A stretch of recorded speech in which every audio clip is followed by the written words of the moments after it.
नमस्कार, स्वागत है सभी अनंत पथ के मित्रों का।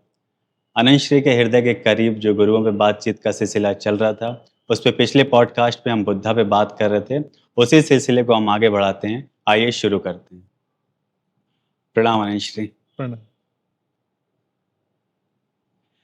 अनंत श्री, बुद्धा को हम लोग समझ रहे थे, उनके जीवन को देख रहे थे और कुछ अंतर्दृष्टि ले रहे थे। आप अक्सर कहते हैं हम उनके जीवन पे लगातार एक-एक स्टेप बाय स्टेप ही आगे बढ़ रहे थे। हुँ। पिछली बार एक चीज़ रह गई थी जो मुझे लगता है पूछना ज़रूरी है। विषाद पे उनकी बात होती है, लेकिन आप अक्सर कहते हैं महाविषाद, तो महा शब्द क्यों आप जोड़ते हैं? ये देखिए रोचक है कि बुद्ध के जीवन में महाशब्द बहुत जोड़ा गया। महाविषाद, महाविनिष्क्रमण, महामाया और इस तरह के शब्द महाशब्द महान अर्थात किसी के जीवन में इतनी बड़ी घटना घटी, उसको दर्शाने के लिए ये बार-बार जोड़ा गया। विषाद महा इसलिए कहा गया क्योंकि छोटा-मोटा तो सबके जीवन में होता है। छोटा-मोटा होता है तो व्यक्ति किसी खोज पर नहीं जाता, किसी तलाश पर नहीं निकलता। लेकिन जब विषाद गहरे प्राणों में उतर जाए, उसको झकझोर के रख दे, उसकी रातों की नींद खराब कर दे, तो उसको महाविषाद कहा जाता है। और महाविषाद जब भी होगा तो अस्तित्वगत होगा। वो जीवन के छोटे-मोटे मामलों में नहीं होगा कि हमारा ये काम नहीं बना, जीवन में ये बेचैनी है, परेशानी है, उसको विषाद ही कहेंगे। लेकिन जब जीवन के गहनतम प्रश्नों पर व्यक्ति जाएगा कि क्यों है जीवन? जीवन का कोई अर्थ है, जीवन का कोई सार है, हम क्यों जिए चले जा रहे हैं? चारों तरफ का ये परिदृश्य क्या है? इसका रहस्य क्या है? तो ये फिर महान विषाद में ले जाएगा। तो बुद्ध के जीवन में प्रश्न इतने गहरे गए और उनका जो विषाद पकड़ा, जो उनका अनमनापन, उचाटपन, उसको हमने महाविषाद इसीलिए कहा। तो अनंत पथ के मित्रों में वो विषाद ही है या महाविषाद घट रहा है? अनंत पथ के मित्र यात्रा में हैं, तो यात्रा में फिर दोनों चीज़ें आएँगी। कोई विषाद से गुज़रेगा, कोई महाविषाद से गुज़रेगा, पड़ाव होंगे। मैं तो ये पूरी तरह से स्पष्ट रूप से मानता हूँ कि बुद्ध भी यक-ब-यक महाविषाद में नहीं गए होंगे। जब उनकी चिंतन धारा और उनकी सजगता, उनकी सचेतनता उनको गहराई में ले गई होगी, तो महाविषाद में गए होंगे। अनंत पथ के मित्र भी जैसे-जैसे चिंतन की गहराई में जा रहे हैं, वैसे-वैसे वो भी उस तरफ बढ़ रहे हैं। अनंत पथ के मित्रों के साथ एक खूबसूरती ये भी है कि वो एक अस्तित्व की ऐसी धारा में हैं, जहाँ कई बार विषाद की आवश्यकता भी नहीं। जैसे होता है कि विषाद की प्रोसेसिंग अस्तित्व के उसमें घटनाक्रम में हो चुकी है। अगर अतीत के बुद्धों ने उस विषाद को जी लिया है, तो अब अवेकनिंग का धक्का बचता है, जागृति का एक धक्का बचता है। तो कई बार ऐसा होगा कि तमाम मित्र अच्छे भले होंगे और अचानक उनकी खोज गहरी हो जाएगी, विषाद से गुज़रेंगे भी नहीं वो, क्योंकि विषाद से गुज़रना आवश्यक भी नहीं है। ऐसा है? ऐसा है, कोई आवश्यक नहीं है, क्योंकि किसी की दृष्टि बहुत पैनी हो जाए और सीधे वो अर्थ की तलाश में निकले, वो ये कह सकता है सब अच्छा है और फिर भी मुझे समझ में नहीं आता कि ये सब क्या है। बेचैनी तब भी हो सकती है, तो बेचैनी की परत अलग हो सकती है, विषाद की परत नहीं हो सकती है। बेचैनी धक्का देगी उसको, अच्छा-अच्छा होगा लेकिन वो बेचैन होगा। बुद्ध को बेचैनी ने भी पकड़ा और विषाद ने भी पकड़ा और इसीलिए हम अपनी परंपरा में हमेशा ये मानते रहे हैं कि कई बार जो दुःख है और विषाद है, जो बुद्ध होते हैं, गुरु होते हैं, वो मनुष्यता के हिस्से का जी लेते हैं। ये घटना है। उनकी टीचिंग्स पे बात हो रही थी पिछली बार, तो आपने पास्ट लाइफ को बहुत अच्छे से समझा दिया था। हुँ, उनका दूसरा जो टीचिंग बहुत ज़्यादा फ़ेमस है, वो मिडल पाथ है। हुँ। और कई बार हम मिडिल पाथ समझ नहीं पाते हैं। इसको थोड़ा-सा इलैबोरेट करिए। हाँ, मिडल पाथ, मध्यम मार्ग जिसको उन्होंने मध्यम मार्ग बुद्ध ने कहा, अतिशय वैज्ञानिक है, क्योंकि जीवन में लोग अतियों में डोलते हैं। मनुष्य के मन को समझने का इतना सटीक मनोवैज्ञानिक जो ढंग था, वो बुद्ध ने मनुष्यता के सामने रखा। किंचित ये हैरान कर देने वाला है कि हजारों साल पहले कोई व्यक्ति मनुष्य के मन के इतने गहरे धरातलों में उतर पाए। आज हम जब मनोविज्ञान की इतनी समझ विकसित कर चुके हैं, तब देखते हैं क्या होता है कि मनुष्य का मन अतियों में डोलने के लिए डिजाइंड हो गया है। वो एक एक्सट्रीम से दूसरे एक्सट्रीम पर जाएगा। बुद्ध ने कहा नहीं, एक्सट्रीम्स पर नहीं जाना है, जीवन का सार कहीं बीच में, मिडल, मध्य में मन संतुलन में है और मध्य में ही समाधि है। अब क्या होता है देखो, अगर अध्यात्म और संसार के जो परिदृश्य हैं उसमें देखा जाए, एक व्यक्ति घनघोर सांसारिक होना चाहता है, भोग विलास की अति में जाना चाहता है, तो एक व्यक्ति सब कुछ छोड़कर, सब कुछ त्याग कर, घर परिवार त्याग कर, धन संपत्ति त्याग कर पूरी तरह वो सन्यासी होना चाहता है कि हम कुछ भी नहीं रखेंगे, कठिन जीवन जिएंगे, तो वो दूसरी अति पर गया। एक पहली अति पर, दूसरा अगली अति पर। बुद्ध ने प्रयोग के लिए अपने साधकों को भिक्षु बनाया, लेकिन वो उस तात्कालिक समाज का प्रयोग था, क्योंकि उस समय भोग विलास इतना बढ़ा हुआ था। तो बुद्ध ने कहा कि उसको थोड़ा उसके विपरीत तस्वीर दिखाने के लिए दिखाया जाए कि हम बिल्कुल अलग होकर उस सारी चीज से हटकर भी जीवन जी सकते हैं बड़े अच्छे से। लेकिन उन्होंने इतना भी उनको त्याग में नहीं डाला था। भोजन था, वस्त्र थे, कम थे लेकिन थे। ऐसा भी नहीं था कि बिल्कुल वस्त्र छोड़कर भाग रहे हैं या भोजन बिल्कुल त्याग कर ही वो जा रहे हैं। बुद्ध ने वो सब दिया। तो मध्य में आ जाने मात्र से क्रांति हो जाती है। व्यक्ति जब भी बातें करेगा, आज के समय में भी देखो, तो अतियों में बात करेगा। हम ये नहीं मानते हैं, हम ये मानते हैं।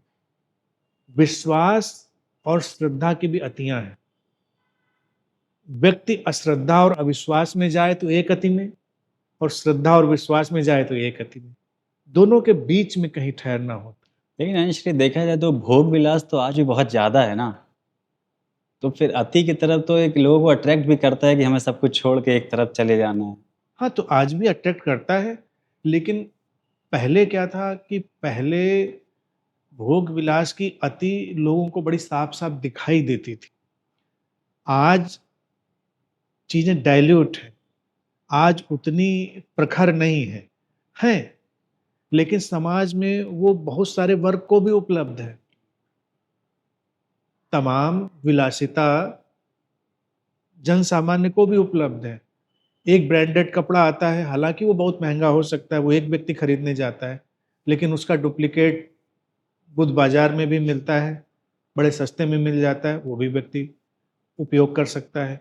एक व्यक्ति बहुत महँगी मदिरा पान करता है, तो पाउच भी उपलब्ध है, लेकिन उपलब्ध है। पहले के वक़्त में ऐसा नहीं था कि मदिरा उपलब्ध है तो किसी को ही उपलब्ध है, बाकियों को उसके लिए बड़ी मेहनत करनी पड़ती थी। वस्त्र आभूषण उपलब्ध हैं तो किसी को ही उपलब्ध है, सबको नहीं उपलब्ध है। आज आप महँगे से महँगे आभूषण लेने जाइए, उनका डुप्लीकेट सस्ते से सस्ता भी बाज़ार में उपलब्ध है। तो ये आज के बाज़ार का जादू है कि हर चीज़ किसी न किसी रूप में तमाम लोगों को उपलब्ध है। तो इसीलिए लोगों में आज उतनी बेचैनी भी नहीं दिखाई देती है, क्योंकि उनको लगता है हाँ है, संभव है इस तरह की चीज़ें। तो यहाँ पर 2 माइंडसेट आज भी हमको दिखते हैं। एक माइंडसेट जो अतियों में आज भी डोल रहा है, तो अति का अध्यात्म, अति का संसार वो करता है। एक माइंडसेट जो इस सारी चीज़ों को संतुलन में देख चुका है, उसकी खोज और उसका जीवन वो आज की तारीख में बड़े संतुलन में भी जाता है। तो बुद्ध के समय से ये समय बहुत बहुत फ़र्क है। आपका मुझे लगता है जो आपने धन भी और ध्यान भी दिया था, ये मध्यम निकाय जो मध्यम मार्ग है उसी का एक सूत्र। हाँ, अगर मैं कहूँ धन भी और ध्यान भी, तो ये मध्यम मार्ग का ही तो उद्घोष है, क्योंकि जीवन में धन की तरफ पूरी तरह नहीं भागना, जीवन में धन को छोड़कर ध्यान की तरफ नहीं भागना है, और ध्यान को छोड़कर धन की तरफ नहीं भागना है। धन भी रखो, जीवन में ध्यान भी रखो, और जब दोनों चीज़ें आ जाएँगी तो संतुलन आ जाएगा, जीवन में दोनों की उपयोगिता आ जाएगी। तो ये वक्तव्य भी मेरा वस्तुतः मध्यम मार्ग का ही वक्तव्य है। बुद्धा की टीचिंग में एक अष्टांगिक मार्ग का जिक्र आता है, जिसको उन्होंने बहुत बोला कि अगर आप इस रास्ते पे चलना चाहते हो, अष्टांगिक मार्ग को अपना सकते हैं। उसमें कोई भी मार्ग है तो उसके आगे राइट लगा हुआ है, सम्यक, हुँ, राइट लाइवलीहुड, हुँ, राइट एक्शन। हुँ। इसके पीछे का कारण क्या है? अब देखो जितने भी मार्ग उन्होंने दिए अष्टांगिक मार्ग की अगर हम बात करें तो एक-एक के डिटेल में नहीं जाते हैं। लेकिन मुख्य चीज़ वो जो राइट सम्यक है, हुँ, वही चीज़ है कि सम्यक होकर, संतुलित होकर, सचेतन होकर उसमें जाइए। हर चीज़ की सम्यकता, उनकी सचेतनता वो ज़रूरी है। चाहे जीवन यापन करो, चाहे जीवन में कोई भी गतिविधि करो, बोलो, सुनो, सम्यक, संतुलन। अब बोलने-सुनने की सम्यकता जो बुद्ध ने तब कही थी, आज हम उसको बार-बार अलग परिभाषा में सामने रखते हैं। सबके हाथ में मोबाइल है, लैपटॉप है, सब लोग ऑब्सेस्ड हैं उन चीज़ों से। तो वो गैजेट्स भी हमको बताते हैं, manage your hmm. Screen time balance करो। क्योंकि अब वो अति है, देखने की अति है, कि एक व्यक्ति रील शॉर्ट्स देखने में गया तो घंटे बर्बाद कर दिए उसने। तो कोई अति पकड़ता है, हम देखेंगे ही नहीं। अब आज की टेक्नोलॉजी के समय में ना देखना भी विकल्प नहीं है और देखने की अति भी विकल्प नहीं है, क्योंकि हम बहुत सारे काम उसके माध्यम से कर रहे हैं। हम बहुत सारा सार्थक संप्रेषण उसके माध्यम से कर रहे हैं, बहुत ही अच्छा कम्युनिकेशन, तो हम उधर जाएँगे भी और अति में नहीं जाएँगे। तो आज का समय देखा जाए, उस बुद्ध के जो सम्यक मार्ग की सारी देशना थी, उसके बिल्कुल अनुकूल है। बुद्धों को इसीलिए कहा जाता है वो अपने समय के पहले हो जाते हैं। वो अगर आज से 2500 साल पहले हो गए तो आज का समय उनके काफ़ी अनुकूल दिखाई देगा, क्योंकि आज हर तरफ सम्यकता दिखाई देगी। भोजन आएगा, तो भोजन पर भी यही आजकल बातें आएँगी कि सम्यक भोजन। पहले लोग कहते थे पेट भर के खाओ, आजकल कोई नहीं कहता है पेट भर के खाओ, लोग कहते हैं संतुलन में खाओ, क्योंकि अब पता चल गया है कि स्वास्थ्य संतुलित भोजन में है। Balance diet. बैलेंस डाइट, तो हर चीज़ डाइट में बैलेंस वर्ड हम यूज़ करने लगे, तो बुद्ध का जो सम्यक शब्द था, आज हर चीज़ में उपयोग किया जा रहा है, आज के समय में जाने-अनजाने। और वो बुद्ध का योगदान ही है परोक्ष-अपरोक्ष रूप से, चाहे हम उसको जानते हों, ना जानते हों। बुद्ध की वैज्ञानिकता यही है कि हम उन सारे शब्दों का उपयोग आज अपने जनजीवन में शामिल कर चुके हैं, ये चीज़ है। बुद्धा का जोर होता था कि साधना, हमेशा वो ध्यान की बात करते थे और अनंत श्री कहते हैं साधना, मेडिटेशन करने की ज़रूरत नहीं है। तो अनंत श्री और बुद्धा क्या एक ही बात कह रहे हैं या अलग-अलग बात कह रहे हैं? देखिए, वो एक ही बात है, बुद्ध ने जब ध्यान का प्रस्ताव दिया, तो उन्होंने भी करीब-करीब मेडिटेशन लेस मेडिटेशन की बात करी, करीब-करीब मेथड लेस मेथड की बात करी। वो मेथड लेस मेथड है। उन्होंने कहा कि बस माइंडफुल हो, सचेतन हो, उठते, बैठते, चलते हुए अपनी हर गतिविधि को सचेतन होकर महसूस करो। साँसों को देखो, विपश्यना जो लोग जानते हैं उनकी बहुत प्रसिद्ध योगदान है। विपश्यना में भी क्या है? कुछ भी नहीं है। साधना पद्धति जैसा तो कुछ भी नहीं है। साँसें सामान्य ढंग से आ ही रही हैं और चूँकि साँसें जीवन हैं, तो साँसों को देखते-देखते हम जीवन के प्रति सचेतन हो जाते हैं। बुद्ध की यही ट्रिक थी कि साँसों की बात वो करेंगे, बाकी छोड़ देंगे। लेकिन अगर साँसों पर कोई साधक जाएगा, तो धीरे-धीरे पूरे जीवन पर जाएगा। तो अंत में वही चीज़ बचेगी, मेडिटेटिवनेस, जिसको मैं कहता हूँ मेडिटेशन नहीं, मेडिटेटिवनेस। ध्यान नहीं, ध्यानपूर्णता। तो बुद्ध भी उसका एक प्रछन्न रूप से उपयोग कर रहे थे ध्यानपूर्णता का, क्योंकि वही सार है। विधियाँ तो आवश्यक भी हैं और अनावश्यक भी हैं। विधियों में कोई बहुत ऐसी कट्टरता नहीं कि होनी चाहिए, नहीं होनी चाहिए। बुद्ध ने संतुलन और अनुशासन देने के लिए कई विधियों का उपयोग किया भी, लेकिन वो केवल संतुलन और अनुशासन देने के लिए, जैसे हमें बैठने के लिए कुर्सी चाहिए, चलने के लिए कोई वाहन चाहिए। आज हम अगर इलेक्ट्रॉनिकली कम्युनिकेट कर रहे हैं तो बोलने के लिए माइक चाहिए, ये सब उपाय हैं, ये विधियाँ हैं। लेकिन सार क्या है इसका? सार ये है कि वो चीज़ फलित हो। तो ध्यान की विधि से ध्यान फलित हो, अर्थात ध्यान पूर्णता फलित हो, उस पर जोर है। तो आज व्यक्ति ज़्यादा समझने के योग्य हो गया है, तो आज मैं इस चीज़ को बहुत अच्छे से उपयोग करके कह सकता हूँ कि ध्यान नहीं, ध्यान पूर्णता। उतना पर्याप्त है। लेकिन आज भी देखो, एक बहुत बड़ा वर्ग होगा जो नहीं समझ पाएगा, उसको लगेगा कि नहीं ऐसे कैसे, कुछ तो करना है, कुछ तो करना है। तो वो चाहेगा कि उसको विधियाँ कराई जाए। तो उसके लिए हमने जो मिडल पाथ चुना है वो बहुत ही अच्छा है कि हम विधियाँ करा भी देते हैं। क्योंकि जो चलने वाले साधक हैं, उसमें से कुछ परिपक्व होते जा रहे हैं, कुछ अभी रास्ते पर हैं। हम तो सबको अनंत पथ के मित्र कह देते हैं। तो ऐसा नहीं सब एक ही मुकाम पर है। किसी की उँगली थोड़ी ज़्यादा हाथ बढ़ाकर थामनी है, किसी की उँगली थामने की अब ज़रूरत नहीं है, सब एक-दूसरे को कोऑपरेट कर रहे हैं। बुद्ध के संग में भी यही वातावरण था। तो अब हम ध्यान पूर्णता के साथ ध्यान विधियों का भी समावेश कर लेते हैं। तो बुद्ध के यहाँ भी ध्यान पूर्णता तो थी ही, इसी के लिए उन्होंने संघ का निर्माण किया था, प्रेजेंस में लोग डूबे और जो पथ पर चले आ रहे हैं उनके लिए कोई विधि रहे जिसके सहारे वो आगे चल जाएं। बुद्ध का अनंत ज्ञान पे मतलब उनको अगर सुना जाए, समझा जाए तो ज्ञान पे उनका बहुत ज़ोर लगता है। लेकिन अनंत श्री का प्रेम पे बहुत ज़ोर लगता है और प्रेम पे क्या दोनों पे ज़ोर लगता है। लेकिन बुद्ध बहुत ज्ञान मार्गी दिखते हैं। लोगों को ऐसा दिखता है कि बुद्ध बहुत ज्ञान मार्गी हैं, लेकिन मेरी दृष्टि में बुद्ध में भी वही अभूतपूर्व संतुलन है प्रेम और ज्ञान का। बुद्ध बहुत ही प्रेमपूर्ण व्यक्तित्व है, अतिशय प्रेमपूर्ण व्यक्तित्व। तभी वो करुणा, मैत्री जैसे शब्दों का उपयोग कर पाते हैं। और वो चूँकि वातावरण उनका जो परिवेश है उसको लेकर इतने सजग और सतर्क हैं, तो वो शब्दावली भी बिल्कुल अलग लेकर आते हैं। प्रेम की शब्दावली सीधे-सीधे वो नहीं लाते, वो लाते हैं करुणा की शब्दावली, मैत्री की, वो शब्दावली लाते हैं अहिंसा की या परिग्रह की या चौर्य की या काम की या प्रमाद की। निषेध के तमाम सारे शब्द वो डालकर प्रेम को ही बता रहे हैं। अब प्रेम को लोग भावुकता का विस्तार समझ लेते हैं और मैंने हमेशा कहा है कि भावुकता एक बीमारी है, प्रेम गहनतम संवेदनशीलता है। तो जब बुद्ध कहते हैं अहिंसा का पालन करो, तो ये वही है। बुद्ध जब कहते हैं अचौर्य में रहो, तो ये वही है। जब प्रेम में होगे, तो चोरी का लेश मात्र नहीं रह जाएगा। क्या चुराना, तब तो शेयर करना है, बाँटना है। अप्रेम है तो चोरी है, अप्रेम है तो छीनना-झपटना है।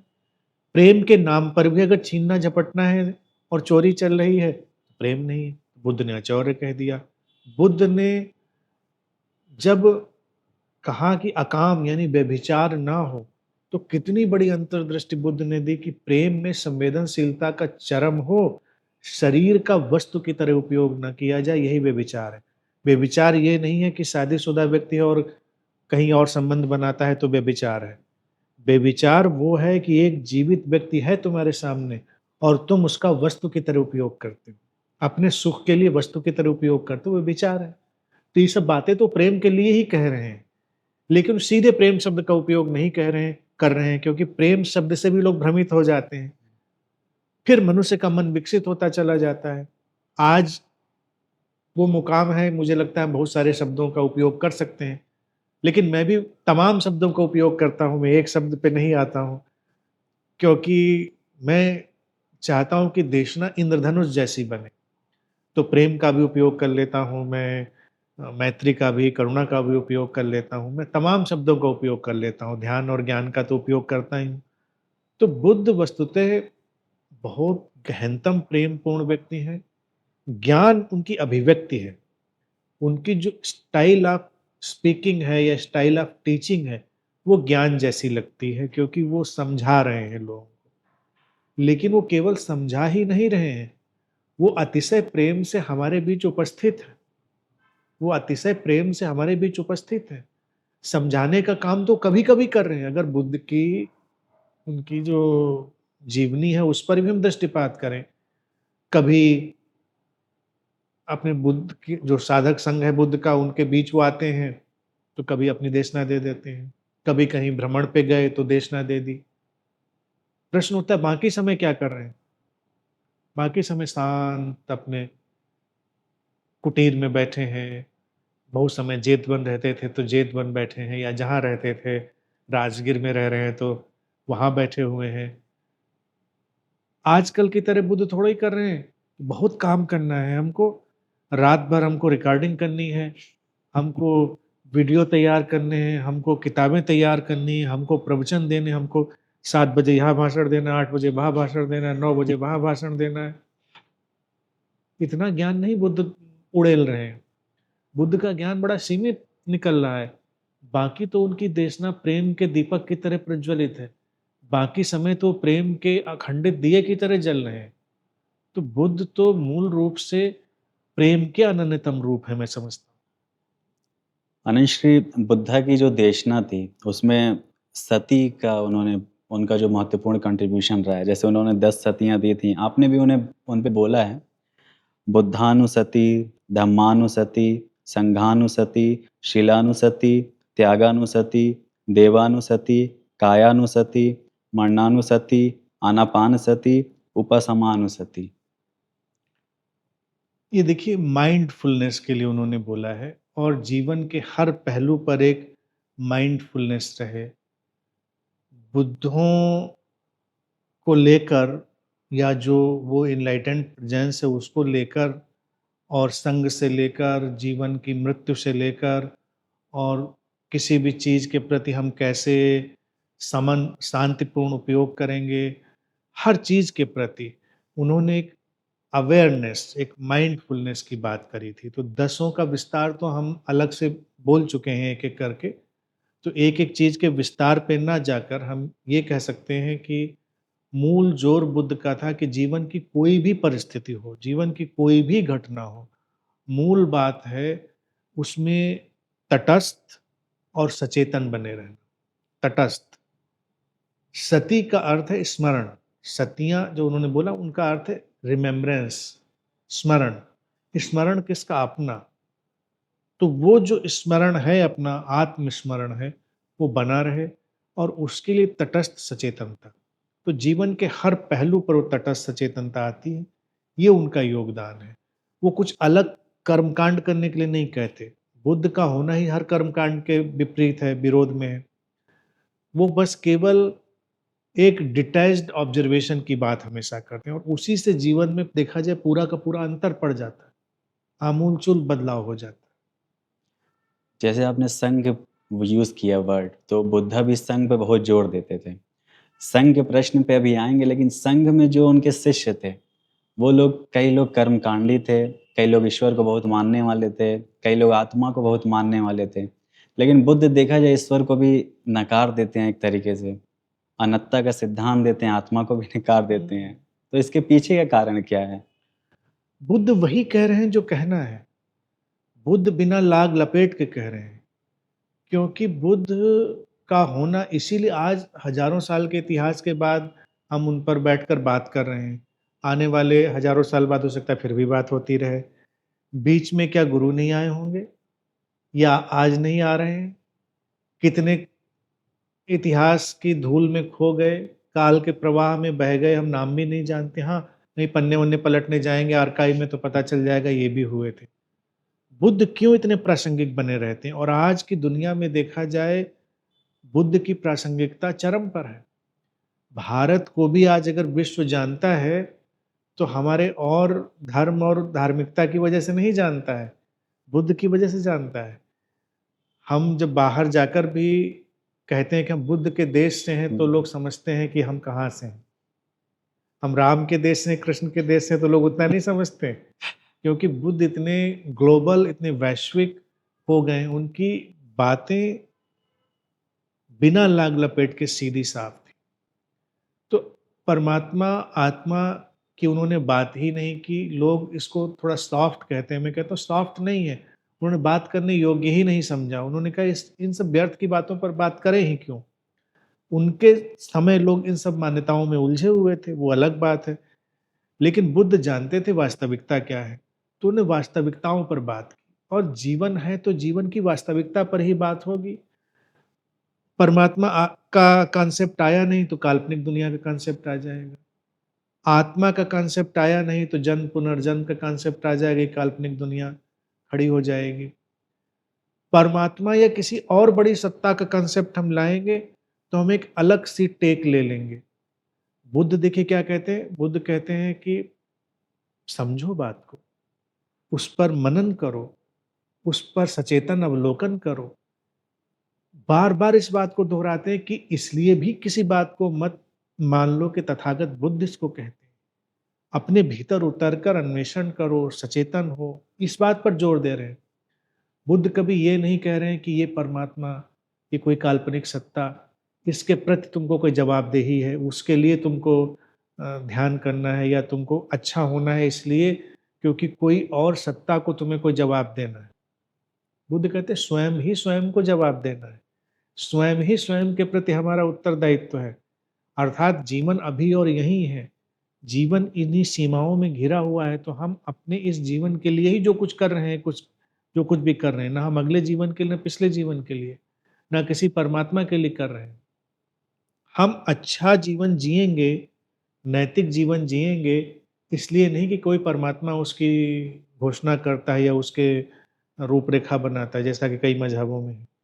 बुद्ध कहते हैं अच्छा जीवन, नैतिक जीवन, सील से भरा हुआ जीवन जो उन्होंने सील दिए पंचशील, इसलिए जियोगे क्योंकि उससे तुम्हारा ही जीवन खूबसूरत होगा। इसमें किसी के कमांडमेंट देने की ज़रूरत ही नहीं। तो बुद्ध ने इसीलिए उन सब का इनकार किया, आत्मा परमात्मा का, और सीधे जीवन की बात करी, जो जीवन की सीधी बात थी उसकी बात करी। अब 3 बातें जो बुद्ध ने मूल रूप में नहीं तुमने एक की उठाई, हम तीनों की बात करते हैं, कि उन्होंने जो त्रिसरण रत्न जिसको लोग कहते हैं बुद्धम शरणम, धम्मम शरणम, संघम शरणम। संघ का निर्माण बुद्ध ने किया। निर्माण तो संघ का ही किया। धम्म तो उसका एक देखा जाए सॉफ्टवेयर हो गया और बुद्ध तो बुद्ध ही हैं। बुद्ध अपने लिए ही नहीं कह रहे हैं, जो भी जागे हुए लोग हैं उनके लिए बुद्ध कह रहे हैं। आज हम विज्ञान की यात्रा करते हुए एक कॉन्सेप्ट को बड़े अच्छे से जान चुके हैं, mirror neuron. Mirror neuron. Mirror neuron, neuron mirroring, ये काफ़ी पहले एक विशेष प्रजाति के बंदरों पर अध्ययन करते हुए ये चीज़ समझ में आई कि हम तमाम चीज़ों को देखकर सीख लेते हैं। तो ये पहले तो मोटी-मोटी बात लगी कि देखकर व्यक्ति ने अनुकूलन किया, शायद कॉपी करी और सीख लिया। तो वैज्ञानिकों को जिज्ञासा ये हुई कि क्या ये इतनी ही बात है कि व्यक्ति ये कॉपी करता है या उसके अंदर संरचनात्मक कोई परिवर्तन होते हैं? तो ब्रेन के अंदर अन्वेषण करने की कोशिश हुई, न्यूरॉन एक्टिविटी पर अन्वेषण किया गया। तो देखा गया कि हम जहाँ कहीं जिस किसी भी परिवेश में होते हैं, जो कुछ भी देखते सुनते हैं, तो हमारे मस्तिष्क में तमाम न्यूरॉन्स लगातार अपनी फायरिंग कर रहे हैं। इलेक्ट्रिकली वो चार्ज हो रहे हैं और सब काम कर रहे हैं। उसी में न्यूरॉन्स का एक पैटर्न है, जो इस इमिटेशन को अंदर इनबिल्ट करता है, वो न्यूरॉन पाएँगे मिरर न्यूरॉन। जैसे मैंने तुमको देखा, तो देखकर केवल मैंने देखा ही नहीं, मिरर न्यूरॉन्स फायर हुए और उन्होंने कुछ चीज़ों को एन्कोड करना शुरू कर दिया। तो इससे ये वैज्ञानिकों को बात पता चली कि वस्तुतः संगत का कितना असर होता है। हुँ। कि संगत की ये नहीं कि ऊपरी-ऊपरी बात है, हमारी बायोलॉजी बदली जा रही है, हमारे मिरर न्यूरॉन्स उस पैटर्न को रिकॉर्ड कर लेंगे हमेशा के लिए। तो जब बुद्ध ने संघ का निर्माण किया तो उनको ये न्यूरॉन मिररिंग का कांसेप्ट नहीं पता रहा होगा, लेकिन वस्तुतः बात उन्होंने वही रखी कि एक ही जैसे जीवन वाले लोग, एक ही रास्ते पर चलने वाले, एक ही दिशा में समर्पित लोग, जब उनको लगातार लोग देखेंगे तो वो जो मिरर न्यूरॉन एक्टिविटी होगी सबकी एक ही दिशा में चलती जाएगी और वो एक ही दिशा में जागृत की तरफ बढ़ते चले जाएंगे। तो उसके लिए संघ बहुत उपयोगी घटना है। संघ जैसी घटनाएँ होनी चाहिए, क्योंकि हम बाज़ार जाएँगे तो वहाँ अलग मिररिंग होगी, हम कहीं और जाएँगे तो वहाँ अलग मिररिंग होगी। तो समाज में ये मिररिंग चल रही है और ये केवल सतह पर नहीं रहती, ये हमारे न्यूरॉन के लेवल पर अंदर जाकर एन्कोड हो जाती है। तो जब संघ होता है, तो संघ में वो एन्कोडिंग और डीप चली जाती है, व्यक्ति की यात्रा और सुगम और सुचारू हो जाती है। इसीलिए किसी बुद्ध की प्रेज़ेंस का भी बहुत बड़ा रोल आता है। बुद्ध ने इसीलिए अपनी प्रेज़ेंस को भी बहुत शेयर किया। वो जानते थे इस चीज़ को, क्योंकि एक उस व्यक्ति को देखना जो अहिंसा की, करुणा की, शांति की, प्रेम, प्रसन्नता, समझौता की गहराइयों में उतर गया है। उससे जो मिररिंग होगी न्यूरॉन्स के ऊपर, वो हमको भी बुद्ध की तरफ खींच लेगी। तो हम बुद्ध केवल मानसिक तल पर ही नहीं होते हैं, हम बायोलॉजिकल तल पर भी बुद्ध होते चले जाते मतलब हैं। पूरा जब स्ट्रक्चरल ही चेंज हो गया। स्ट्रक्चर ही चेंज होता है, जब हम संघ में होते हैं, तो संघ का निर्माण बुद्ध का देखा जाए बड़ा अप्रतिम वैज्ञानिक योगदान था। अब इसका दुरुपयोग भी हर जगह है। आतंकवादी भी अपना एक संघ बनाते हैं, कल्टिस्ट लोग अपना एक संघ बनाते हैं, मतलब उनके नेगेटिव सेंस में संघ है, लेकिन वो ग्रुप कल्ट बनाते हैं। अगर उसी वातावरण में रहते-रहते जो लोग आगे बढ़ रहे हैं, वो वैसे ही होते चले जाते हैं। हिंसा के लोग हिंसा का जब एक ग्रुप बनाते हैं, तो लोग हिंसक से और हिंसक होते चले जाते हैं। इसीलिए परिवारों में देखें, जिस परिवार में हम जैसा वातावरण बनाते हैं, धीरे-धीरे करके परिवार में वही वातावरण बढ़ने लगता है। बच्चों को लोग कहते हैं कि बच्चे सीखते हैं और बच्चे ऐसे या वैसे कैसे भी हो जाते हैं। तो कई लोग कहते हैं कि कुछ बच्चे तो बिल्कुल रेयर निकल जाते हैं। लेकिन इस बुद्ध के संघ के अगर कॉन्सेप्ट के साथ देखें, माता-पिता को पता भी नहीं होता वो क्या मिरर कर रहे हैं। व्यवहार तो आप कर रहे हैं बहुत अच्छा, लेकिन न्यूरॉन्स में फायर हो रहा है वायलेंस का आपके, तो जो वायलेंस है वो मिरर होगा। आपका सदा से वाला व्यवहार मिरर नहीं होगा, उसकी बहुत हल्की छाप होगी। मतलब जिसकी इंटेंसिटी ज़्यादा हो। जिसकी इंटेंसिटी ज़्यादा, एक्टिविटी तो वही चल रही है ब्रेन में। हुँ। भई हमारे ब्रेन में हार्मोनल एक्टिविटी बन जाएगी या कोई केमिकल एक्टिविटी हो जाएगी, वो तो उसकी डेप्थ में क्या चीज़ चल रही है, उस पर वो चीज़ होगी ना। तो इसी तरह लर्निंग में ये चीज़ है, तो ये लर्निंग जो चल रही है, लर्निंग डीपर उस पे चल रही है। तो जब हम एक-दूसरे के आमने-सामने हैं, तो हम मिररिंग कर रहे हैं एक-दूसरे की। तो ये मिररिंग जो है ना, ये बड़ी ही यूज़फुल है और डेंजरस है, क्योंकि इसका देखा जाए सारे कल्टिस्ट और वैसे डिस्ट्रक्टिव लोग भी उपयोग कर रहे हैं। बुद्ध ने इसका सकारात्मक ढंग से उपयोग किया। संघ अनंतश्री जब इतना महत्वपूर्ण था ही, तो बुद्धा ने स्त्रियों का प्रवेश वर्जित क्यों किया था? बुद्ध देखिए स्त्रियों के प्रति बहुत ही सम्मान और बहुत ही प्रेम से भरे हुए व्यक्ति थे और इतिहास के पन्ने में कोई बात दर्ज हो जाती है, क्योंकि वो एक निर्णय होता है और वो एक निर्णय देश काल के अनुरूप होता है। देश काल की परिस्थितियों के अनुरूप वो निर्णय होता है। बुद्ध जिन परिस्थितियों में रह रहे थे और जिन परिस्थितियों में वो देशना का उनका ढांचा तैयार हुआ था उस समय स्त्रियों के लिए वो देखा जाए कठिन था। स्त्रियों के लिए उस मार्ग का अनुसरण, माँग कर भिक्षा लाना, यायावर की तरह से घूमना, भटकना और कठिन परिस्थितियों में रहना, स्त्रियों को अगर हम देखें सम्मान से और थोड़ा प्रेम से, करुणा से, तो उनको थोड़े स सँभाल की ज़्यादा ज़रूरत है। उनकी बायोलॉजी ऐसी है कि उनको इतना तपाने की ज़रूरत नहीं है। तो स्त्रियों के लिए सुविधाएँ थोड़ी होनी ज़रूरी होती हैं। ये अच्छा नहीं लगेगा स्त्रियों को भी आप कटोरा पकड़ा दीजिए और वो भी भिक्षा माँगते दरवाजे-दरवाजे घूमें। उनकी बायोलॉजी और उनकी साइकोलॉजी थोड़ी फ़र्क है। तो बुद्ध के उस मॉडल में वो उस समय फिट नहीं बैठ रही थी।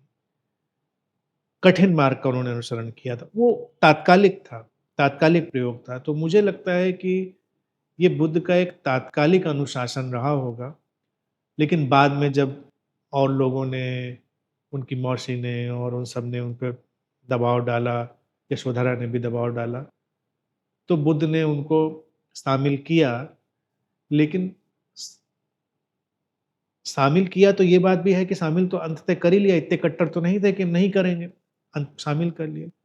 लेकिन उन्होंने बात यही बोली कि कठिनाई है और उस समय वो जिन नियमों का अनुपालन करके चल रहे थे, उन नियमों में स्त्रियों के लिए थोड़ा मुश्किल वक़्त था। अगर हम आज सुविधाएँ निर्मित करते हैं, तो कोई समस्या नहीं है। लेकिन कई जगह तो सुनने में या पढ़ने में ये आता है कि जब बुद्धा ने शील दिए थे 5, तो वो शील भी टूटने का डर था अगर स्त्रियाँ उस संघ में आ जाती हैं तो। ये मैं समझता हूँ व्याख्याएँ होंगी लोगों की। लोग व्याख्या करते हैं, बुद्ध इतने डरे हुए नहीं हो सकते हैं कि स्त्रियों के आने से सील टूट जाएगा। कौन-सा सील, कौन-सी चीज़ टूट जाएगी? कुछ नहीं, क्योंकि बुद्ध तो स्वयं प्रेमी रहे, पति रहे, पुत्र रहे, वो सब चीज़ों को देखकर ही वहाँ गए हैं।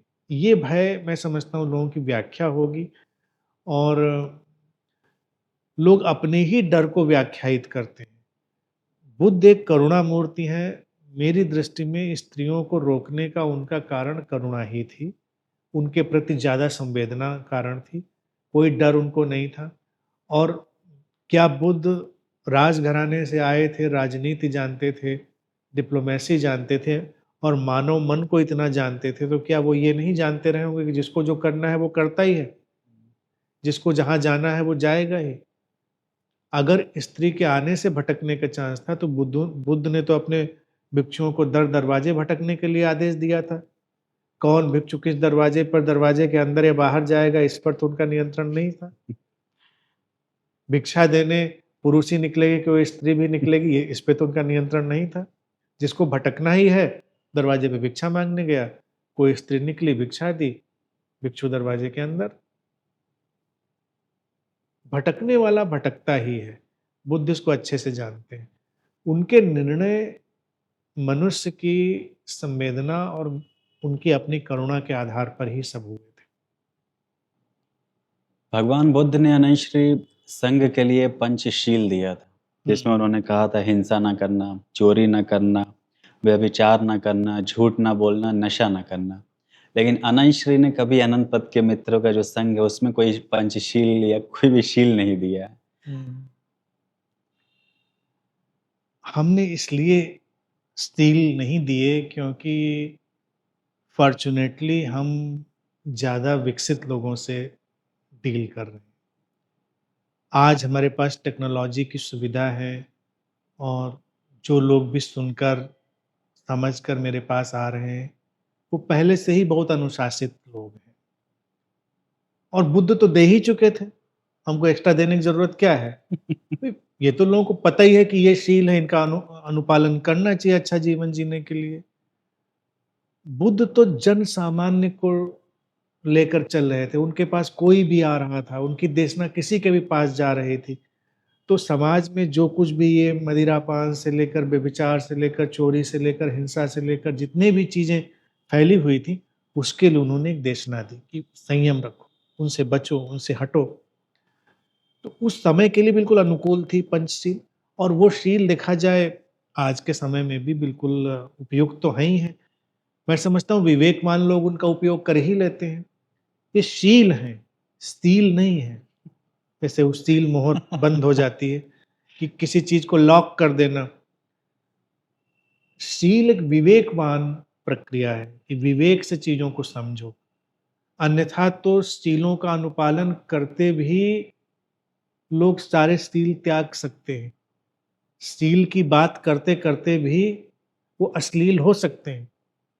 और ये तमाम ऐसे न्यूज आइटम और तमाम ऐसे उदाहरण बताते ही हैं। अभी अनंतश्री, इससे याद आया मुझे, अभी हाल में कुछ दिन पहले मैं एक न्यूज़ देख रहा था।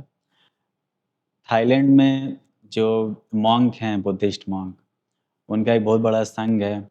वहाँ पे एक विदेशी कोई महिला थी, वो उस संघ में एंट्री की और लोगों से जब फिजिकल रिलेशन उसने बनाया और फिर ब्लैकमेल करके, उनका वीडियो शूट करके, उनको ब्लैकमेल करके और कई करोड़ों रुपए उसने लिए थे।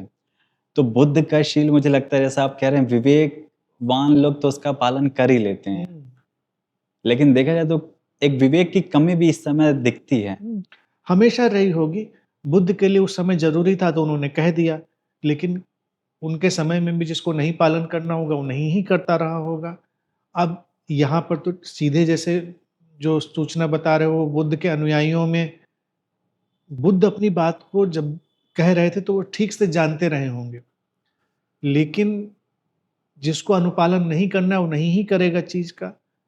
इस न्यूज आइटम में ये बात महत्वपूर्ण इसलिए हो जाती है कि वो लोग बुद्ध की देशनाओं के अनुसार ही जीवन जीने का दावा कर रहे हैं, और फिर वो उन सारी चीज़ों में उलझ के रह जाते हैं, क्योंकि मनुष्य का मन कमज़ोर है और देशनाएं ऊपर से चिपकाई नहीं जाती हैं, देशनाओं को विवेक से जिया जाता है। फिर जो भी चीज़ें हैं वो परिमार्जित हो जाती हैं। मैंने कभी ऐसी कोई कमांडमेंट की बात इसलिए नहीं बोली क्योंकि मैं व्यक्ति को उसके अपने उत्तरदायित्व और ज़िम्मेदारी पर छोड़ता हूँ। इसका कोई उसको डेटा मेंटेन नहीं करना है कि क्या अच्छा और क्या बुरा कर रहा है। इसीलिए उसके बरक्स मैं लेकर आया प्रेम, शांति, प्रसन्नता और समस्वरता। ये उन्हीं बातों का एक परिमार्जित रूप है, या कहें आज के समय के ज़्यादा अनुकूल है। मैंने कहा कि वो काम करो जिनसे ये बनते हो, वो काम मत करो जिनसे ये खंडित होते हो, सीधी-सी बात है। अब ये तो तय एक यूनिवर्सल बन गया। यूनिवर्सल लॉ हो गया। ज़्यादा झंझट ही नहीं, हम कोई स्टील, कोई अनुशासन, कोई कमांडमेंट नहीं देते।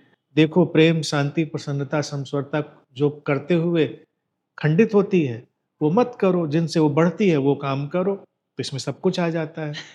अगर अनाचार, दुराचार, व्यभिचार, चोरी, हिंसा इन सब में जाएगा व्यक्ति, तो शांति कहाँ बनेगी? कहाँ प्रेम बनेगा? कहाँ प्रसन्नता बनेगी? बनेगी नहीं, खंडित ही होगी। तो हमको निरंतर सृजनात्मकता की तरफ जाना पड़ेगा। मेरी दृष्टि में ये ज़्यादा उपयोगी इसलिए हुआ क्योंकि देखिए हज़ारों साल के फासले के बाद जब हम लोग बात करते हैं तो कई चीज़ें अस्तित्वगत ढंग से परिमार्जित हो जाती हैं, रिफाइंड हो जाती हैं। वो चीज़ें थोड़ी नकारात्मक हैं कि ऐसा मत करो। मैं कहता हूँ कि प्रेम में डूबो, शांति में डूबो, प्रसन्नता में डूबो, समस्वरता में डूबो। ये विधायक हैं, लेकिन ये भी कह देता हूँ कि ये ध्यान रखो कि ये खंडित ना हो। जहाँ-जहाँ खंडित होंगी, वहाँ मुश्किल आएगी। इनको अखंडित बनाए रखने के लिए सारे सीलों का अनुपालन तो करना ही होगा। वो तो इनबिल्ट उसमें हो जाता है, उसको कहने की ज़रूरत ही नहीं है। बुद्ध का अनुश्री देखा जाए तो उनके शिष्य जैसा कहते हैं कि आपने बहुत बोल लिया और आपकी देशना अब 40 साल से आप लगातार बोल ही रहे हैं। तो बुद्ध का एक कहानी आती है कि उन्होंने कुछ पत्ते उठाए गिरे हुए, उन्होंने कहा मैं इतना ही बोला हूँ। इसको कैसे देख सकते हैं हम लोग? क्योंकि बोलने की तो सीमा हमेशा रहेगी। जीवन अनंत है, ज्ञान अनंत है, अभिव्यक्तियाँ अनंत हैं। कोई भी अभिव्यक्ति अंतिम नहीं होती, कोई भी ज्ञान अंतिम नहीं होता। काल के प्रवाह में ज्ञान हमेशा विकसित होता चला जाता है। तो इसीलिए जब बुद्ध कहते हैं कि मैंने इतना ही बोला है, तो अर्थात हमारी अभिव्यक्ति की सीमा है। उस सीमा के परे फिर कुछ आएगा। अनुयायियों का काम क्या होता है, वो हर चीज़ को लॉक कर देना चाहते हैं। वो कहते हैं कि बस इसके आगे और कुछ नहीं जाएगा। ये अंतिम वचन हो गया। बुद्ध कभी नहीं कहते अंतिम वचन। बुद्ध अंतिम वचन कहते ही नहीं। बुद्ध कहते हैं कि ज्ञान तो नदी की धारा की तरह बह रहा है और आगे बढ़ रहा है, फिर नया आएगा पीछे से, फिर नया आएगा।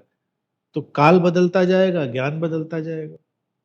बुद्ध के अनुश्री जो जीवन काल है, उसको कई प्रतीकों से भी दिखाया जाता है। जैसे कमल से दिखाया जाता है, घोड़े से दिखाया जाता है, चक्रों से दिखाया जाता है और स्तूपों से दिखाया जाता है। इसका कुछ रहस्य है या कुछ? प्रतीक हैं देखिए, जो भी पीछे आने वाले प्रेमी उन्होंने अपने-अपने ढंग के प्रतीक चुने। पीछे बिल्कुल जाएँगे तो शुरुआत में बुद्ध ने प्रतिमा के लिए मना किया था, तो कमल का प्रतीक बुद्ध का प्रतीक बन गया था। और फिर कुछ समय बाद बुद्ध के चरणों की लोगों ने एक परिकल्पना करी, उसको प्रतीक लेकर आए। फिर कालांतर में बुद्ध की प्रतिमाएँ बनने लगीं। बुद्ध की प्रतिमाएँ इतने बनी कि एक भाषा में बुद्ध शब्द जो है बुद्ध का ही अपभ्रंश हो गया। जो लोग मूर्ति पूजा के विरोध में थे, तो उन्होंने मूर्ति को बुत कहा, वो बुद्ध का ही अपभ्रंश हो गया बुत।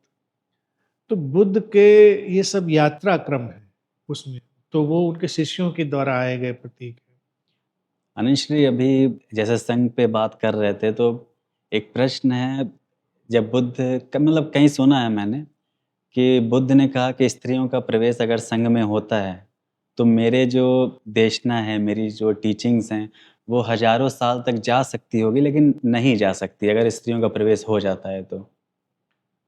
बल्कि ऐसा कहते हैं, जो प्रचलन में वक्तव्य है, वो कहते हैं कि मेरी देशना यूँ तो हज़ारों साल चलती है, अब स्त्रियों को हमने प्रवेश दिया है तो 500 साल तक ही नहीं। चलेगी। लेकिन हज़ारों साल तो बीत गए, अभी भी चल रही है देशना और बड़े शानदार ढंग से चल रही है। स्त्रियों ने सँभाला, संवारा, नर्चर किया, ये भी तो हो गया। ये बात बुद्ध ने कही होगी, नहीं कही होगी, मुझे यकीन नहीं इन बातों में। क्योंकि ऐसी बेसिर पैर की बातें बुद्ध बोलने वाले नहीं। क्योंकि बुद्ध को अगर आप जानते हैं तो तमाम बातों को आप इनकार कर सकते हैं, चाहे लोग कितना भी कहें यहाँ लिखा है, यहाँ लिखा है, लिखा होगा, किसी ने भी लिख दिया हो। लेकिन बुद्ध इतने संवेदनशील और करुणापूर्ण व्यक्ति हैं, वो ऐसी बेसिर पैर की बातें कह नहीं सकते।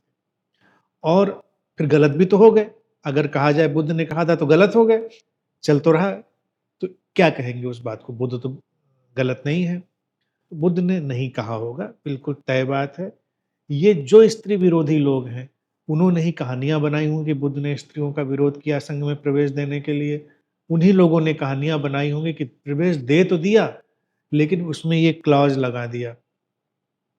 ये सारे बुद्ध के विरोधी लोगों ने ही बातें कही होंगी। बुद्ध एक बात और कहते थे कि जब उनको बोध हुआ, तो उन्होंने बोला कि मुझे बोध हुआ। और कुछ लोग कहते हैं कि मुझे इस समय में बोध हुआ, इस स्थान पे बोध हुआ, एक पेड़ के नीचे बोध हुआ। और कई लोग कहते हैं कि बोध जैसी घटनाएँ नहीं होती। जैसे आप भी कहते हैं एनलाइटनमेंट जैसा कुछ नहीं होता है, समय में नहीं बंधा होता। समय में नहीं बंधा होता है। देखिए, यहाँ पर बात को समझना बहुत ज़रूरी है कि आजकल के गुरुओं से करीब-करीब पूछा जाए, जैसे आजकल के गुरुओं से सीधे पूछो क्या आपको बोध घट गया? तो वो उसको टाल जाएँगे। उसका सीधा जवाब ये नया प्रचलन है, वो जवाब नहीं देंगे, कहेंगे नहीं, हुआ का मतलब क्या? वो तो चल ही रहा है, बोध तो चलता ही रहता है और कोई समय में थोड़ी घटना होती कि ये घटना हो गई, डिग्री हो गई। लेकिन बुद्ध एक बड़े रोचक व्यक्ति हैं। बुद्ध ने दोनों बातें कही। बुद्ध ने कहा कि जब बोधि वृक्ष के नीचे उनको कुछ हुआ परिवर्तन, तो उन्होंने पूरे साहस से डिक्लेयर किया, हाँ, बोध घटा।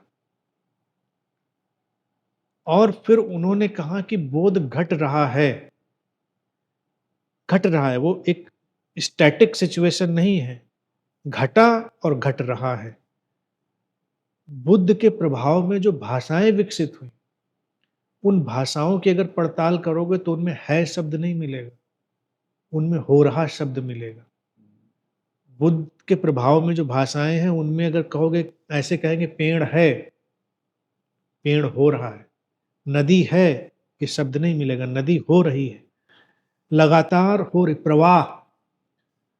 बुद्ध से ज्यादा प्रवाह को कौन जानता है? बुद्ध से ज्यादा प्रवाह को और कोई नहीं जानता। उनके प्रभाव में आई भाषाओं में जब स्टैटिक वर्ड नहीं आ पाया, और तब बुद्ध कह देते हैं कि हाँ, बोध घटा मुझको। तो इन दोनों बातों में क्या विरोधाभास है? नहीं, बिल्कुल विरोधाभास नहीं। ये बुद्ध का साहस, स्पष्टता, उनकी निर्मलता और उनकी सरलता है कि वो कह देते हैं कि बोध घटा। घटा तो है कुछ, एक मुकाम तो होता ही है। जैसे हम किसी सैटेलाइट को अंतरिक्ष की कक्षा में भेजते हैं, तो एक बिंदु पर वो अंतरिक्ष में चली जाती है। उसके बाद भी कहानी खत्म नहीं होती ना, उसके बाद वो घूमती है, सैटेलाइट अपना काम करती है, फिर तो काम चल रहा है। लेकिन कक्षा में ना जाए उसके पहले तो वो समंदर में गिर जाएगा सारा सरंजाम, तो हम यही कहेंगे नहीं हुआ। लेकिन एक बिंदु पर हुआ। तो एक बिंदु पर वो घटता भी है और उस बिंदु के बाद वो समाप्त नहीं होता, वो चलता ही जाता है, चलता ही जाता है। आजकल साहस क्यों नहीं कर पाता? आज का जो गुरु वर्ग है बहुत सारा, क्योंकि वो इसमें फँस जाएगा। अगर वो कहे कि बोध है, तो तमाम बातों का जवाब देना पड़ेगा, तमाम उत्तरदायित्व आ जाएँगे, तमाम उसके ऊपर एक बोझ जैसा लगेगा, वज़न जैसा लगेगा कि आपने बहुत बड़ा क्लेम कर दिया, आपने बुद्ध जैसा क्लेम। बुद्ध ने तो कह दिया, बड़ी सरलता से कह दिया, हाँ, बोध हुआ। तभी तो देशना दी उन्होंने, अपने 5 मित्रों को बुलाकर कि मैंने ये जाना। तो जाना उन्होंने ना, एक बिंदु पर उनकी स्पष्टता लॉक हो गई। तो हमारी समझ, हमारी स्पष्टता एक बिंदु पर एक ऐसी छलांग लेती है जहाँ से वो पीछे नहीं जाती। मनुष्य की स्पष्टता और बोध की क्या स्थितियाँ होती हैं? 2 स्थितियाँ होती हैं। एक बस उबल रही है, खौल रही है, उबल रही है, खौल रही है, लेकिन वो भाप नहीं बन रही। एक बिंदु पर वो भाप बनती है, लेकिन भाप बनकर बंद नहीं हो जाती, फिर भाप बनती जा रही है, भाप बनती जा रही है, बनती जा रही है। तो बोध वो बिंदु है जहाँ पर वो छलांग लग गई, जहाँ पर भाप बन गई, लेकिन अब भाप बनना बंद नहीं हुई है, बनती ही जा रही है, वो होती जा रही है। तो ये कहना बहुत सरलता और स्पष्टता की माँग करता है कि हाँ, बोध घटा। नहीं तो हम ज़िम्मेदारी से कंधे झाड़ सकते हैं। हुँ। आदमी फिर हम कहें हम तो आप ही के जैसे हैं, हम किसी मूर्खता में पकड़े जाएँ किसी मूर्खतापूर्ण कृत्य को करते हुए या बात करते हुए, तो आराम से कहा जा सकता है, हम कह देंगे, हमने कब कहा था कि मैं बुद्ध हूँ? मैंने कब कहा था मुझे बोध हो गया? हाँ, इसके उलट वो लोग भी इसका दुरुपयोग करेंगे जो कहेंगे कि डिक्लेयर कर देंगे मुझे फलाँ तारीख को इतने बजे बबूल के पेड़ के नीचे और कटहल के पेड़ के नीचे एनलाइटनमेंट हो गया। सबको तो पीपल के पेड़ के नीचे नहीं होगा ना, किसी को किसी पेड़ के नीचे होगा किसी, तो वो कह सकते हैं, वो कह सकते हैं। बुद्ध ने रिस्क लिया, बुद्ध लोग रिस्क लेते हैं। कह देने से क्या फ़र्क पड़ता है? कह दो। कह देने से कोई अंतर नहीं पड़ता। कहने के बाद उस चीज़ को रिफ्लेक्ट करना पड़ेगा। बुद्ध एक बहुत बड़ी ज़िम्मेदारी है। आकर कह दो कि मैं आइंस्टीन हो गया, मैं स्टीफन हॉकिंग हो गया, मैं एडिसन हो गया। कह दो, कहने से क्या फ़र्क पड़ता है? फिर आपको वो प्रतिभा डिस्प्ले करनी पड़ेगी। मैं रवींद्रनाथ टैगोर हो गया, मैं बैठा था कल और अचानक एक रोशनी की किरण आई उस पेड़ के नीचे, मैं टैगोर हो गया। टैगोर जैसी कविताएँ तो डिस्प्ले करो, उसका व्यक्तित्व तो डिस्प्ले करो, आइंस्टीन जैसी प्रतिभा तो डिस्प्ले करो, वो ज़िम्मेदारी बहुत बड़ी आन पड़ेगी कंधों पर। तो बुद्ध इसलिए ये परवाह नहीं करते इस खतरे की कि भई कह दोगे तो कह दोगे, कह दो, क्या फ़र्क पड़ता है। लेकिन वो इस चीज़ को भी देखते हैं कि एक हमको पॉइंटर रखना तो पड़ेगा, जहाँ पर व्यक्ति समझे बात को कि हाँ, अब मैं जो बात कह रहा हूँ उसमें पूरी निष्ठा, पूरे प्राण, पूरी ज़िम्मेदारी से मेरे अंदर वो स्पष्टता घट गई है। लेकिन घटने के बाद वो घटती ही चली जा रही है, घटती ही चली जा रही है। अब वो जो सैटेलाइट थी वो अंतरिक्ष की कक्षा में आ गई है, लेकिन कक्षा में घूमे जा रही, घूमे जा रही। बुद्ध धनश्री 2 चीज़ और कहते थे जिस पे आधुनिक समय में कई सारे लोग उसका दुरुपयोग भी किए हैं। जैसे मैत्रेय शब्द का उन्होंने उपयोग किया, बोधिसत्व शब्द का उपयोग किया। इन दोनों को थोड़ा-सा क्लियर करिए। हाँ, बिल्कुल, ये बड़े रोचक शब्द हैं। अनश्री जैसा अभी आपने बोला कि बुद्धा ने डिक्लेयर किया था कि मुझे बोध हुआ, लेकिन अनश्री को तो कभी कहते नहीं सुना गया है कि मुझे बोध हुआ है, लेकिन फिर भी इतनी स्पष्टता से, इतनी ज़िम्मेदारी से अनश्री बोले जा रहे हैं। देखिए, मैंने इसको कहने की कोई ज़रूरत नहीं समझी कि कहा जाए, क्योंकि इसके पीछे जो मैंने देखा ना बेवकूफ़ियों की परंपरा चली, डिक्लेयर करके और संबोधि दिवस मनाकर और उन सब चीज़ों को करने की परंपरा, इन कारणों से मैंने उसको नहीं कहा। लेकिन ऐसा नहीं है कि वो बिंदु, वो मुकाम आता नहीं। वो बिंदु और मुकाम आता है जब लगता है कि सैटेलाइट एक कक्षा में आ गई।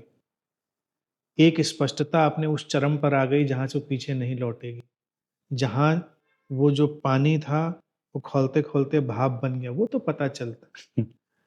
और मेरे केस में रोचक बात ये है, मुझे इस बात का जो स्पष्ट दर्शन हुआ, वो 2000 की बुद्ध पूर्णिमा ही थी।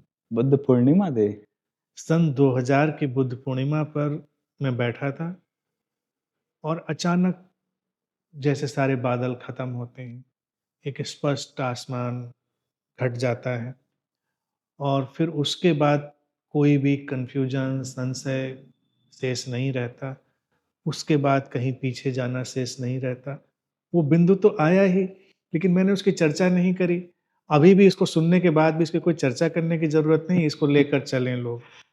अब मैं केवल स्पष्टता को शेयर करता हूँ, क्योंकि वही ज़रूरी है स्पष्टता को शेयर करना। इसीलिए उन दिनों का कोई महत्व नहीं, या मैं उन उस दिन का कोई महत्व नहीं मैं कहता। हम लोग बुद्ध पूर्णिमा सेलिब्रेट करते हैं, बुद्ध के प्रति ग्रैटिट्यूड है, उनको सेलिब्रेट करते हैं, लेकिन संयोग से उस दिन हम भी शामिल हो जाते हैं। मॉडर्न बुद्धा। जो भी लोग कहें, लेकिन एक बिंदु तो है, हमने भी यात्रा में इस चीज़ को देखा कि पहले बादल घुमड़ते थे, उमड़ते थे, स्पष्टताएँ आती थीं, जाती थीं, कन्फ्यूजन्स भी आते थे, होते थे। लेकिन एक बिंदु पर चीज़ें उस स्थिति में आई जहाँ पर सब बिल्कुल साफ और स्पष्ट है। उसी को बोध कहते बुद्धा ने अनश्री 2 शब्द यूज़ किए थे, उसका आधुनिक समय में काफ़ी ज़्यादा दुरुपयोग भी होता है, जैसे उन्होंने मैत्रेय शब्द का उपयोग किया, बोधिसत्व शब्द का उपयोग किया। तो आधुनिक समय में कई मास्टर भी बोलते थे कि मैत्रेय के रूप में बुद्धा मेरे शरीर में प्रवेश किए थे। तो ये मैत्रेय और बोधिसत्व का कॉन्सेप्ट है क्या? बहुत ही प्यारा कांसेप्ट है मैत्रेय और बोधिसत्व का। हर कांसेप्ट का दुरुपयोग होगा, ये बात तो तय है। देखिए, मैत्रेय के लिए बुद्ध ने कहा आने वाले बुद्ध मैत्रेय हूँ। लोगों ने इसको ट्रांसलेट किया कि बुद्ध कह रहे मैं मैत्रेय के रूप में जन्म लूंगा। बुद्ध ये जन्म और पुनर्जन्म की बात नहीं करते। बुद्ध ने कहा कि आने वाले समय में जो गुरु होगा, बुद्ध होगा, वो मित्रवत होगा, गुरु की तरह किसी पर शासन नहीं करेगा। तो ये बात तो सच्चाई है, इसीलिए अनंत पद के मित्र का कॉन्सेप्ट मैंने दिया। तो ये मैत्रीपूर्ण ढंग से ही बातें कही जा सकती हैं। एक तो ये चीज, गुरु को मित्र होना ही होगा। दूसरी बात, बोधिसत्व शब्द जो उपयोग किया बुद्ध ने, उसके पीछे बहुत बड़े कॉन्सेप्ट हैं कि अरहत और बोधिसत्व लोग लेकर आएंगे। अरहत वो उस फिलॉसफी में लोग कहते हैं जो मुक्त हो जाएगा, कुछ काम नहीं करेगा। बोधिसत्व वो होगा जो रुक जाएगा और लोगों का कल्याण करेगा। लेकिन शब्द को ही अगर देखो तो शब्द में ही तो उसका अर्थ सन्निहित है। बोधिसत्व, एसेंस ऑफ अवेकनिंग, वो व्यक्ति जिनके भीतर जागृति का सार सत्व समाया होगा, वो बोधिसत्व कहे जाएंगे। तो ऐसे तमाम लोग हमारे आसपास होंगे जिनकी जरूरत भी होगी, जिनके अंदर बोधि का सत्व होगा, जागृति का सार होगा। वो लोग ही सबके काम के होंगे। तो बुद्ध ने कितनी स्पष्टता से बात कह दी कि डिक्लेरेशन वाला कुछ काम नहीं आना, कर्मकांडों वाला कुछ काम नहीं आना, हमको तो बोधिसत्व चाहिए, ज्यादा से ज्यादा बोधिसत्व चाहिए। वैसे लोग जिनके भीतर बोध का, बोधि का, संबोधि का, अवेकनिंग का, जागृति का सार हो, सत्य हो, एसेंस हो, वो लोग ज्यादा से ज्यादा चाहिए। उसी का परिमार्जित रूप देखा जाए तो अनंत पद के मित्र। बिल्कुल, मैं भी वही प्रेफर करता हूँ कि जरूरत क्या है। इस अध्यात्म का अर्थ ये तो नहीं कोई खास जीवन शैली लेकर कोई चले। बोधिसत्व तो कोई कहीं भी हो सकता है, बाजार में, दुकान पर, घर में, व्यवसाय में, कहीं भी व्यक्ति बोधिसत्व हो सकता है। तो बोधिसत्व की अवधारणा यही है कि बोधिसत्व किसी फ्रेम में नहीं बनता। हर वो व्यक्ति बोधिसत्व हो सकता है जिसके भीतर बोधि का सत्व आ जाएगा। बुद्धा के अनंत श्री जर्नी में देखा जाए तो जितने ज़्यादा उनके शिष्य बोध को उपलब्ध हुए हैं, सब जो इतिहास बताता है, उतना ज़्यादा आधुनिक समय में जो गुरु रहे हैं, उनके साथ के लोगों में ये चीज़ें नहीं दिखती हैं। हाँ, ये विडंबना है। बुद्ध के साथ उनके समकालीन ही, उनके साथ बैठे हुए लोग ही उसी ऊंचाई पर थे। सारिपुत्र हो, मौदगलायन हो, महाकाश्यप हो, ये सब उसी ऊंचाई पर खड़े हुए लोग थे, बुद्ध की ऊंचाई पर। और अनेक शिष्य जिनके हम नाम नहीं भी जानते हैं।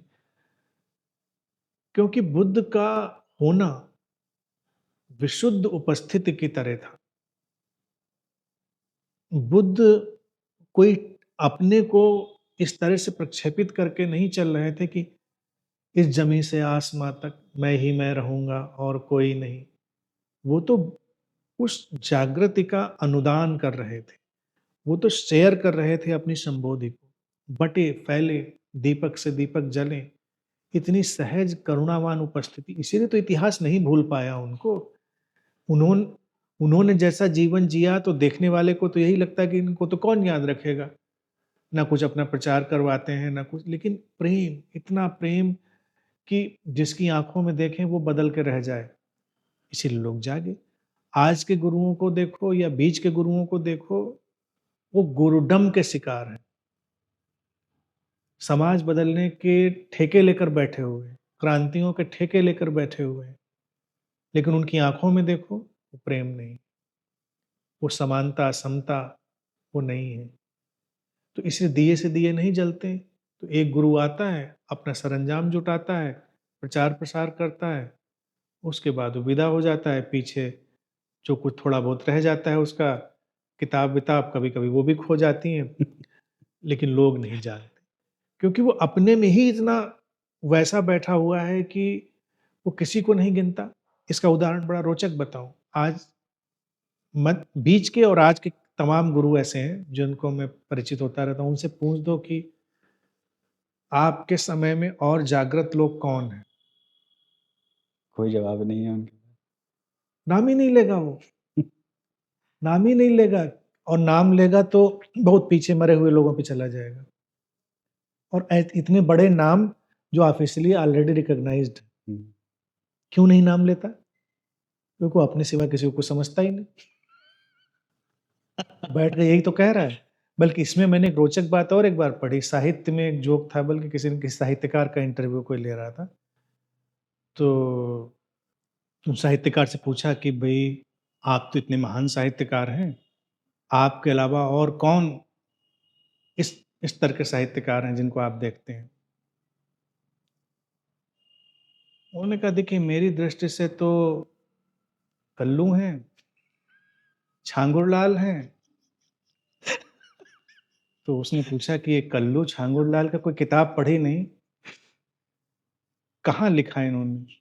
उन्होंने कहा इंटरव्यू मेरा ले रहे हो ना, मैं अपने नाम बताऊँगा, तुमने नहीं पढ़ा होगा तो मैं क्या करूँ?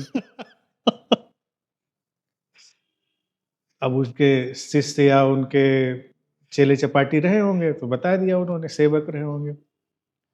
तो जब ये नाम कोई नहीं लेता है कि आपके अलावा कौन जागृत व्यक्ति हैं, तो आदमी करवटें बदलता रह जाएगा, नाम नहीं लेगा।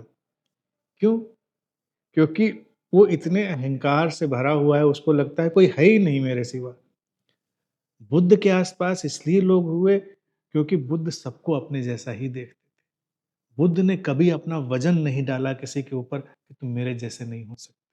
बुद्ध ने तनिक भी वजन नहीं डाला। इसलिए लोग उनके जैसे होते चले गए, सिलसिला आबाद चलता चला गया। मुझसे अगर पूछो कि बोध को उपलब्ध कौन लोग हैं, तो मैं नाम इसलिए नहीं लेता हूं क्योंकि इतने नाम कितने नाम लूं। मेरा उत्तर फर्क है। मैं कहता हूं कितने नाम लूं। मेरे आसपास के तमाम लोग जागृत हैं, तमाम लोग व्यवसाय में, विज्ञान में, कला में, संस्कृति में जागृत हैं। जागृत की तो अपार धारा चल रही है। और मैं तो यहाँ तक उन लोगों को भी जागृत ही समझता हूँ जो थोड़े ऊट पटांग बेढंगे से भी लोगों को जान पड़ते हैं, क्योंकि वो भी उसी प्रक्रिया के हिस्से हैं, उस प्रक्रिया को ही इग्नाइट कर रहे हैं। एक अलाव जल रहा है तो अलाव की लपटें ही बोध से भरी नहीं है। वो जो लकड़ी कहीं धुआं कर रही है अलाव में पड़ी, वो भी उसी आग का हिस्सा है। वो जो अभी गीली लकड़ी और ज्यादा धुआं कर रही, वो भी उस अलाव का ही हिस्सा है। कि बड़े लट्ठे ही नहीं उसका हिस्सा है अलाव का। अलाव जल, ये बोध का अलाव है। तो बुद्ध ने कभी गीली लकड़ी को निंदा से नहीं देखा, उन्होंने कहीं दूर पड़ी लकड़ी को निंदा से नहीं देखा। उन्होंने सबको देखा कि सब उसी यात्रा में है, सब जागृति और बोध की यात्रा में है। इसीलिए उनके आसपास बिना किसी दबाव के इतने लोग होते चले गए। और मैं इस बात को पूरी स्पष्टता और प्रेम से देख पा रहा हूँ कि अनंत पथ पर भी ये सिलसिला चलेगा। अनंत पथ पर भी अनेकों अनेक जागृत लोग दिखाई देंगे। अभी से दिखने लगे, आगे और दिखते चले जाएंगे। सभी अनंत पथ के मित्रों का बहुत बहुत आभार। आज हमने अनंत श्री से बुद्धा की देशना, अष्टांगिक मार्ग, मैत्रेय, मिडिल पाथ, इन सब को समझा है। और बुद्ध का जीवन इतना गहरा है कि अभी और भी इसमें प्रश्न हैं जो हमको समझने हैं और अनंत श्री के साथ इस यात्रा को आगे बढ़ाना है। आप भी अगर कोई प्रश्न है तो उसको कमेंट बॉक्स में डालिए। मिलते हैं नए एपिसोड में नए पॉडकास्ट के साथ। नमस्कार।